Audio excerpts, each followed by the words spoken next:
নমস্কাৰ, মই বৰ্তমান উপস্থিত আছোঁ মঙলদৈ ষ্টেডিয়ামত আৰু মঙলদৈ ষ্টেডিয়ামত RP Barua masters T20 cricket টুৰ্ণামেণ্টৰ আজি ফাইনেলৰ মহাৰণত অৱতীৰ্ণ হৈছে NF ৰেলৱে ভেটাৰানছ আৰু ইলাইট ভেটাৰানছ আৰু ইলাইটে প্ৰথমে ফিল্ডিং কৰিলে, লগতে NF ৰেলৱে প্ৰথমে বেটিং কৰিলে আৰু সুন্দৰ প্ৰদৰ্শন কৰিছে ইলাইট ভেটাৰানছ দলটোৱে। মোৰ লগত আছে অধিনায়ক। প্ৰথমতে আপোনাক আমাৰ অঞ্চলৰ মাজত স্বাগতম জনাইছোঁ, যিহেতু আপোনালোকে প্ৰথমতে ফিল্ডিং কৰিলে, 9 অভাৰলৈকে সুন্দৰ বেটিং কৰি আছিলে NF ৰেলৱে ভেটাৰানছে আৰু তাৰপিছত আপোনালোকে কাম বেক কৰিলে বা আপোনালোকে খুব সুন্দৰ বলিং কৰিলে। কওকচোন গোটেই একজেক্টলি, কাৰণ প্ৰথম 6 অভাৰ পাৱাৰ প্লেটো আমাৰ কাৰণে অলপ টাফ আছিল। তেওঁলোকে খুবেই ভাল খেলিলে তাতে, বাট বলাৰখিনিও চেষ্টা কৰিছিলে, বাট তেওঁলোকৰ বেটিং খুবেই ভাল কৰাৰ কাৰণে 9 অভাৰলৈকে আমি অলপ পিছ পৰি আছিলোঁ। বাট মোৰ এইটো বিশ্বাস আছিলে যে আমাৰ স্পিনাৰ এটেক অহাৰ লগে লগে ডেফিনেটলি আমি উইকেট ল'ব পাৰিম আৰু তেওঁলোকক আমি ৰাণত আমি ৰাখিব পাৰিম, তেওঁলোকক কম ৰাণত।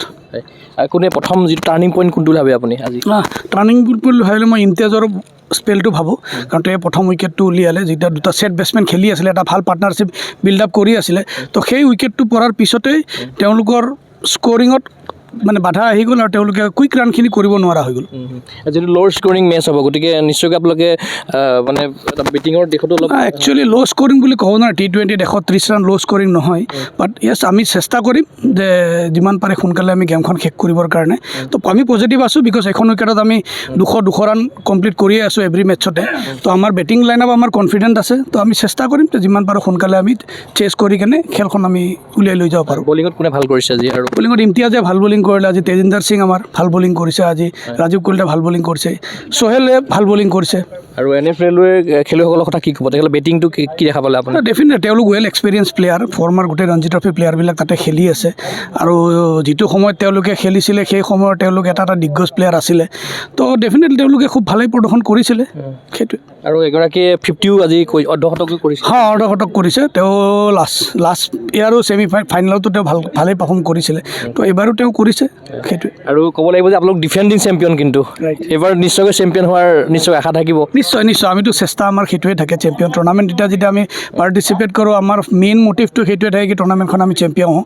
আৰু তাৰ লগতে আমাৰ এটা প্ৰেছাৰো থাকে, যিহেতু আমি ডিফেণ্ডিং লাষ্ট ইয়াৰ চেম্পিয়ন আমি, তো সেইকাৰণে আমাৰো এইবাৰ চেম্পিয়ন হৈ চেম্পিয়ন ট্ৰফিটো লগত লৈ যোৱাৰ কাৰণে আমি চেষ্টা এটা কৰিম।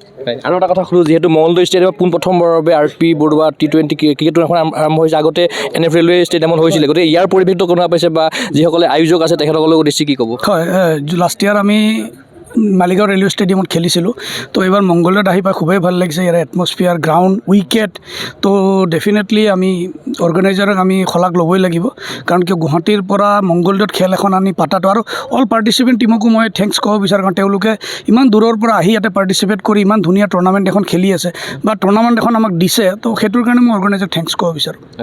নিশ্চয় আপোনাক ধন্যবাদ জ্ঞাপন কৰিছোঁ। ইয়াৰ ইলাইট ভেটাৰানছ ক্ৰিকেট ক্লাবৰ অধিনায়ক, আৰু কিছু মুহূৰ্তৰ পাছতেই ইলাইট ভেটাৰানছে বেটিং কৰিব। আমি আশা কৰিম সুন্দৰ প্ৰদৰ্শন আমি দেখা পাম। আমি আপোনালোকক দেখুৱাই যাম ইয়াৰ মঙলদৈ ষ্টেডিয়ামৰ সমগ্ৰ পৰিৱেশ।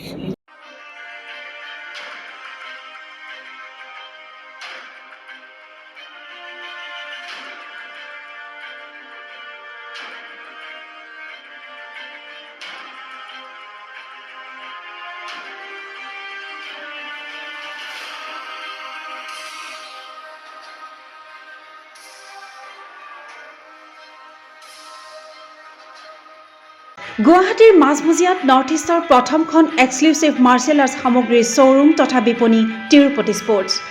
Karate, wushu, taekwondo, boxing, jujitsu, pencak silat, judo আদি 7টাকৈ সমৰ কলা ইভেণ্টৰ ইউনিফৰ্ম আৰু প্ৰশিক্ষণৰ সামগ্ৰী ইয়াত উপলব্ধ। Tracksuit, jersey, martial arts medal, memento, trophy ক্ৰয় কৰিব পাৰিব পাইকাৰী মূল্যত। ফুটবল, ভলীবল, বাস্কেটবল, ক্ৰিকেট আদি ইভেণ্টৰ সামগ্ৰীৰ ছাপ্লাইৰ বাবে অৰ্ডাৰো লোৱা হয়। কাৰাটে, টাইকোৱাণ্ডোৰ নেশ্যনেল ফেডাৰেশ্যনৰ দ্বাৰা এপ্ৰুভড ব্ৰেণ্ড আৰু আপ টু ডেট সামগ্ৰীৰ বাবে একমাত্ৰ বিশ্বাসযোগ্য আৰু নিৰ্ভৰযোগ্য প্ৰতিষ্ঠান। ঠিকনাটো হৈছে doctor B Barua road, house number 52, first floor, Ulubari, Guwahati 7। Phone number 9085083493। Email sanju_regal@rediffmail.com।